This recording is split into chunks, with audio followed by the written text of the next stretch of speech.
Le 140e. Dieu vient avec moi partout où je vais. Bonjour mes amis, bienvenue dans cette salle des classes avec ce merveilleux livre d'exercices d'un cours en miracle. Et aujourd'hui, cette leçon met des mots simples sur une expérience que nous connaissons tous. Le sentiment de solitude, d'abandon, de, d'incompréhension. Et aujourd'hui, cette leçon, elle ne tourne pas autour du pot, non? Heu, Directement dans le paragraphe 1, hem, elle affirme cette leçon que la dépression, l'anxiété, l'inquiétude, la peur de perdre, le sentiment d'impuissance, la souffrance, ce ne sont pas des accidents de la vie. Parce que combien de fois nous croyons ça? «Ah, j'ai moins de chance que tel et tel. J'ai un mauvais karma ou je suis née sous une mauvaise étoile ou c'est la faute, du système ou c'est sa faute parce que je suis née dans une famille où, il y a eu déjà des traumatismes et ainsi de suite. Nous avons toujours des explications à tout. Aussi, ou c'est la faute parce que je mariais telle et telle personne et puis euh, je ne sais pas. On peut se raconter tout au long de la journée, toute la vie, on peut se raconter ce genre de choses. Alors qu'est-ce que c'est? Qu'est-ce qui nous est dit ici? Ce sont les conséquences naturelles de la croyance en la séparation. Et nous entendons cela pas pour la première fois, la séparation. Mais oui, combien de fois nous repoussons cette idée parce que ouais, ça nous semble pas palpable, parce qu'il y a tellement d'autres choses qui nous arrivent, parce qu'il y a tellement d'autres choses, parce qu'il y a tellement de preuves qui sont là, que tout est réel, ce qui nous arrive, et les malheurs, les accidents, et ainsi de suite. Mais autrement dit, nous ne souffrons pas parce que le monde est dur. Mais ça, nous croyons, et puis nous demandons souvent pas, hein. Oui, mais je le répète encore une fois, nous souffrons parce que nous croyons être séparés de notre source. Et ça, mes chers amis, ça c'est quelque chose, autant que nous nous dissocions de ça, autant que nous n'acceptons pas cette idée, c'est c'est un peu difficile, hein, ça avance pas beaucoup. Parce que cette idée nous semble souvent tellement banale, mais elle a des effets immenses. Et moi aussi, au début, je me suis beaucoup opposée à ça parce que je suis quelqu'un, je crois à ce que je vois ou ce que j'expérimente, vraiment, mais surtout à ce que je peux voir. En tout cas, je crois à ce que je pouvais voir. Et, et en fait, à ce moment-là, je nie toujours cette idée de la source. Et quand nous croyons être séparés, chaque chose, en fait, se met en place automatiquement. Nous cherchons. Et qu'est-ce que nous cherchons? Nous cherchons des relations. Ah oui, ça c'est un de nous. Nous sommes tout le temps à la recherche des relations. Mais une fois que les gens, on les veut plus. Parce qu'on se rend compte, c'est pas ça non plus. On essaie de les modeler.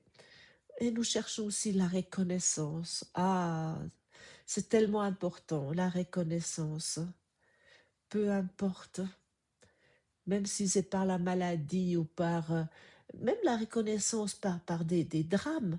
Oh la pauvre, ce qui lui arrive, et comme elle tient tout ça. Mais on a une reconnaissance, on nous voit, et puis ouais, et puis comment nous faisons ça encore lorsque nous croyons être séparés, avec des rôles, des fonctions.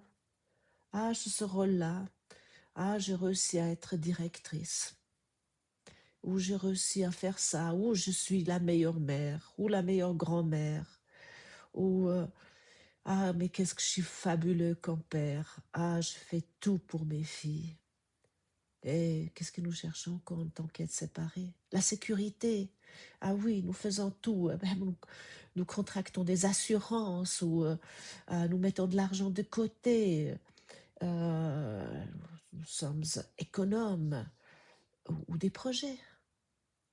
Oui, comme ça, tout paraît si réel. Et toute cette méthode de distraction. Ah, ce que nous faisons tout au long de la journée, nous avons des méthodes de distraction incroyables. Ah, je suis sur YouTube, je suis sur Instagram, sur TikTok, je ne sais pas quoi, et je passe ma journée avec mon téléphone. Je suis au courant de tout, ou avec les nouvelles. Ah oui, je sais déjà tout ce qui se passe. Le matin, première chose que je fais, je clique sur les nouvelles, soit par téléphone ou par la télévision, peu importe. Je ne veux pas dire que tu ne peux pas le faire, mais pourquoi nous le faisons tout ça? Ou d'autres distractions, le sport, les activités. Voilà, je suis tout le temps en train de me distraire. Mais pourquoi? Pour pas sentir cette séparation. Voilà. Et d'ailleurs, dans cette leçon, vraiment, il ne va pas avec le dos de la cuillère. J'aime bien cette leçon. C'est, c'est assez, ouais, c'est assez ce qui me reproche de temps en temps, ce côté sans filtre. Mais pour cette raison, j'aime beaucoup cette leçon. C'est tellement clair lorsque, faut que je la retrouve. Les sécures, on nous parle ici. Ah oui, les séparés ont inventé, parce que je souligne toujours tout, avec tous les couleurs. Les séparés ont inventé de nombreuses cures pour qu'ils croient être, pour ce qu'ils croient être les malheurs du monde. Excellent, je trouve cette phrase.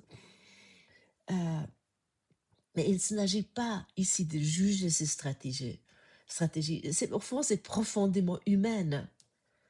Mais, mais nous voulons regarder-les honnêtement. Mais pourquoi nous utilisons tous ces cures, toutes ces choses? Nous utilisons le monde pour ne pas ressentir le vide que nous croyons réel. Ce vide qui ne connaît pas ça. Pour ça, nous sommes en train de nous distraire avec tout plein de choses, tous ces cures, tous ces remèdes.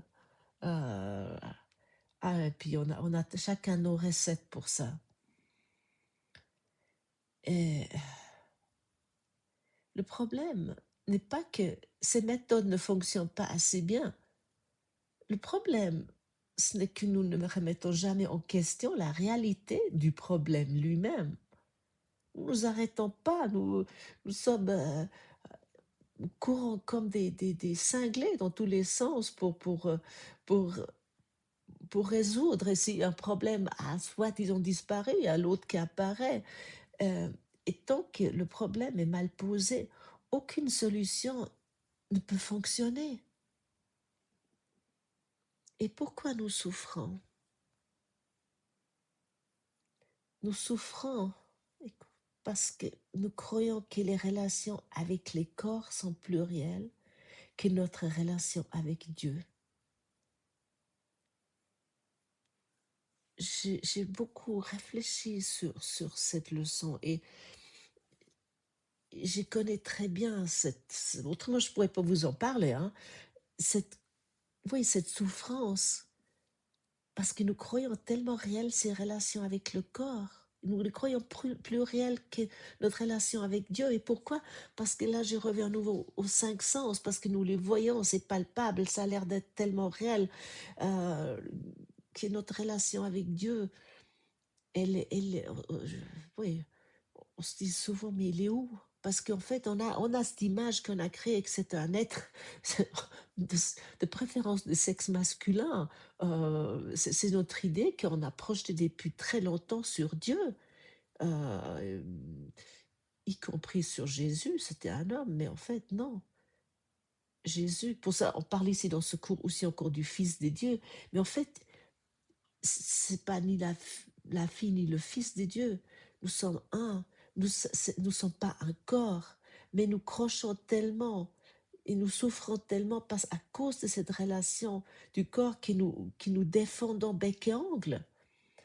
Et je sais que c'est une phrase dérangeante, mais elle est en même temps aussi tellement libérateur. Parce que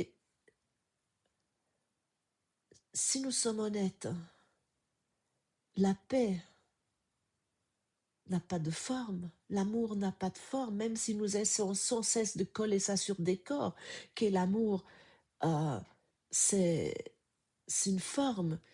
Et je ne sais pas, je crois la Saint-Valentin, ça se fête dans d'autres pays aussi, en tout cas ici ça se fête, il y a déjà partout des pubs qu'on devrait acheter, ou etc., qui est le 14 février, c'est prochainement. Mais c'est par rapport à quoi cette fête de soi-disant de l'amour ou des amoureux? Mais c'est le corps. Vous pouvez, c'est pas dire que maintenant, si vous avez envie de la fêter, fêtez-la. Mais la relation est partout. Dieu est partout. Parce que Dieu vient avec moi partout où je vais. Ça ne veut pas maintenant dire que tu dois quitter toutes tes relations, non. Pas du tout. Mais voir réellement ce qui est cette relation. Dieu va avec moi partout où je vais.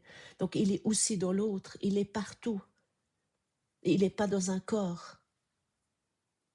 Mais ça ne veut pas dire, comme je viens de dire, tu n'as pas besoin maintenant de quitter toutes tes relations du tout. Ils sont là justement pour ça, pour guérir ça. Pour voir au-delà, ce que nous sommes tous un, nous sommes tous liés à cette source.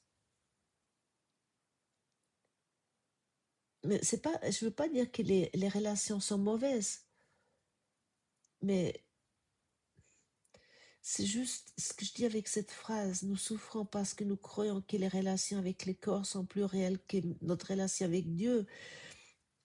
J'aimerais dire avec ça, c'est que ça veut juste dire que nous demandons à ces corps, à ces relations avec les corps, quelque chose qu'ils ne peuvent pas donner.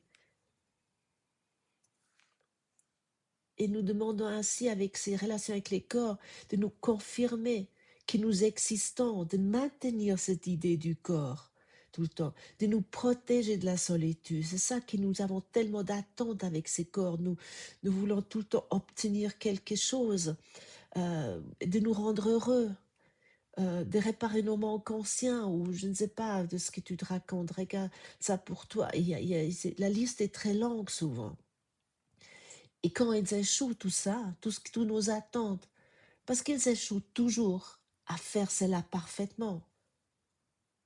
Ça peut fonctionner un moment, mais il y a toujours quelque chose qui est pas, de temps en temps, on se dit, bon, c'est mieux d'être pas être seul, je préfère vivre comme ça au lieu d'être seul. Euh, mais, mais nous les rendons, tous ces corps, toutes ces relations, nous les rendons responsables de notre malheur, où nous attaquons nous-mêmes. Mais aussi, ça c'est le stade numéro 2. Mais autant que nous nous croyons seuls, nous ne croyons pas à notre relation avec Dieu. Mais ce n'est pas par faute morale ou par erreur grave, simplement parce que deux croyances opposées ne peuvent pas être vraies en même temps. Je ne peux pas croire en même temps euh, que mes relations avec les corps sont plus réelles que celles de Dieu. C'est deux choses opposées. Mais nous voulons toujours les deux. On peut, et ça, beaucoup de gens font ça avec le cours, y compris moi. Je fais ça longtemps et pour ça, ça prend du temps, mais c'est pas grave parce que je pratique ça depuis la nuit des temps, hein, cette idée que les corps sont réels et qu'ils peuvent m'apporter quelque chose et que c'est plus important et plus réel que ma relation avec Dieu. Et, et peu à peu, ça change. Parce que si je fais vraiment le bilan, il n'y a rien qui n'a jamais fonctionné, mais vraiment rien. J'étais d'une catastrophe à l'autre, et puis en même temps, entre-temps, j'ai déjà une reconnaissance à ça, parce que autrement, j'aurais pas arrêté. Autant que je crois que c'est quand même encore un peu possible, et puis j'ai toutes ces distractions. Puis je suis vraiment malheureux, comme je vous ai déjà dit. Je déménage, je quitte, je change de ville, même des pays, je change. Où il y a eu des périodes de ma vie, je partais chaque mois, euh, au moins 4 5 jours à l'étranger.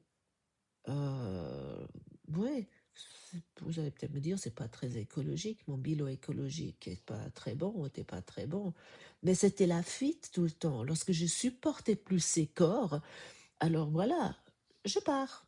Bon, je reviens lorsque j'irai mieux, lorsque ça s'est un peu calmé, mais quelle idiotie. Mais pourquoi tout ça? Parce que je, je crois encore cette relation plus importante ou ces relations. Non, non. Dieu vient avec moi partout où je vais. Et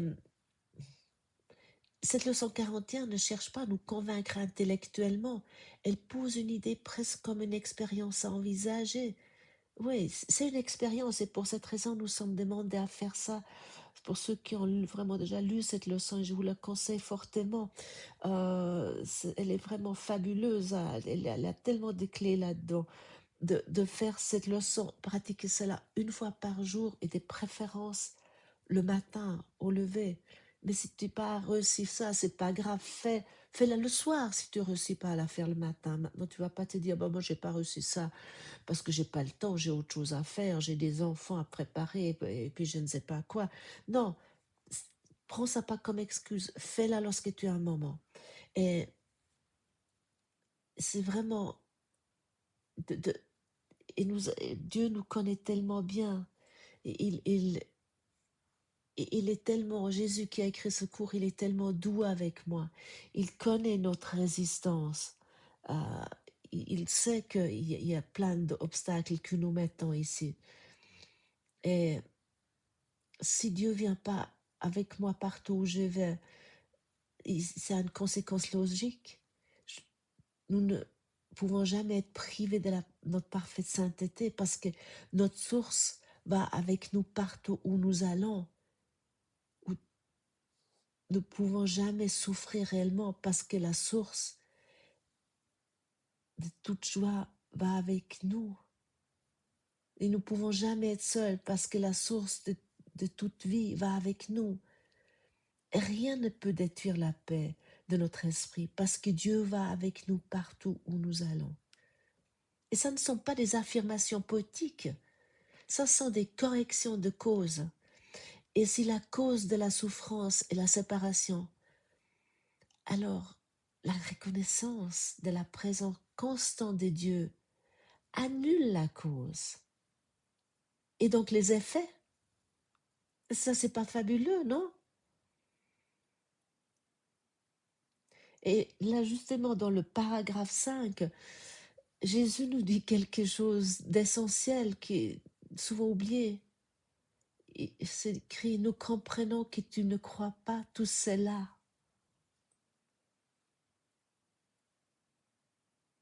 Il n'y a aucune exigence de foi parfaite ici, aucune injonction à se forcer à croire. Il y a simplement une invitation à regarder honnêtement ce que nous croyons déjà. Et ce que nous croyons la plupart du temps est ceci: je suis seule, je dois me débrouiller, je dois me protéger, et blablabla, bla, bla, ainsi de suite. Et alors, qu'est-ce que devient le monde ainsi? Un genre de négociation permanente. Eh oui.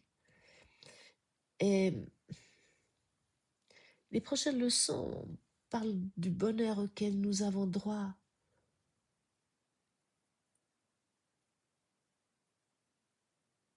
Mais il y a quelque chose, il ne s'agit pas de notre définition habituelle du bonheur.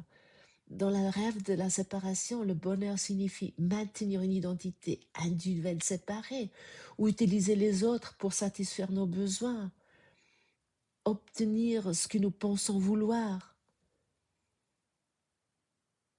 Mais il y a une question radicale. Comment pourrions-nous savoir ce qui nous rend heureux si nous ne savons pas ce que nous sommes? Nous ne connaissons pas nos véritables intérêts. Nous ne savons pas à quoi sert quoi que ce soit. Et au plus profond encore, nous ne savons même pas ce que nous sommes. Et alors, comment le système pourrait-il fonctionner? La leçon 41 n'essaie pas à nous donner un nouveau mode d'emploi du monde. Non, non, c'est pas ça. Elle nous propose un changement de, de référence intérieure. Et ce changement commence ici. Cessons de chercher à l'extérieur ce qui est déjà donné. Dieu vient. Dieu ne vient pas quand tout va bien, non. Il ne vient pas non plus lorsque nous avons assez travaillé sur nous. Il ne vient pas non plus lorsque nous avons enfin compris. Il vient avec nous partout où nous allons, y compris dans nos confusions, nos relations bancales, ou nos peurs, ou nos moments de solitude. Et cela ne supprime pas immédiatement les émotions humaines, mais cela change leur statut. À ce moment-là, la solution devient comme un signal, pas une condamnation. La tristesse devient un rappel et pas une vérité. La peur devient une invitation à revenir à la cause. Et peu à peu, quelque chose se détend. Nous n'avons plus besoin d'utiliser le monde pour nous sauver. Nous pouvons l'habiter autrement. Et c'est pas spectaculaire. Mais c'est justement celle-là, c'est précisément pour cela qu'elle est puissante. C'est puissante, cette leçon.